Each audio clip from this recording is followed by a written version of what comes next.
Black magic ஃபுல்லாக remove ஆகணும்னா அதற்கு உரிய திருத்தலம் பார்க்கும் பொழுது மதுரையில் மடப்புறம் அருகே இருக்கக்கூடிய காளியம்மன். இந்த காளியம்மனை அமாவாசை திதியில் உயிரோடு இருக்கக்கூடிய ஆட்டை நம்ம என்ன பண்ணணும்னா காணிக்கையாக விடணும். பலி கொடுக்கக்கூடாது. காணிக்கையாக கோவிலுக்கு உயிரோடோ அல்லது ஏழைகளுக்கு சுவாதி நட்சத்திரத்தில் கருப்பு ஆண் ஆடை தானமாக கொடுக்கின்ற பொழுது ராகு பகவான் பிரீதி அடைவார். ஸோ இதை காளியை வணங்கி பின் இதை செய்வது நன்று.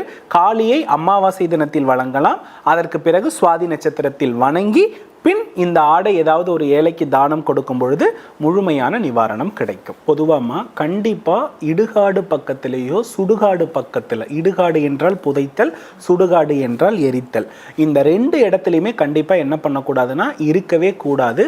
இதற்கு தீர்வு என்பது அவங்க அந்த இடத்தை விட்டு நகருவதை தவிர வேற எதுவுமே கிடையாது. ஏன்னா சுடுகாடு இருக்கும் இடத்தில் தெய்வ சக்திக்கு வேலை குறைவு. ஆகையினால் இவர்களுடைய பிரார்த்தனை நிறைவேறணும், ஒரு நல்ல வாழ்க்கை, நல்ல குழந்தை பேர் உருவாகணும்னா கண்டிப்பாக இடமாற்றம் மட்டும்தான் இதற்கு சரியான தீர்வாக அமையும்.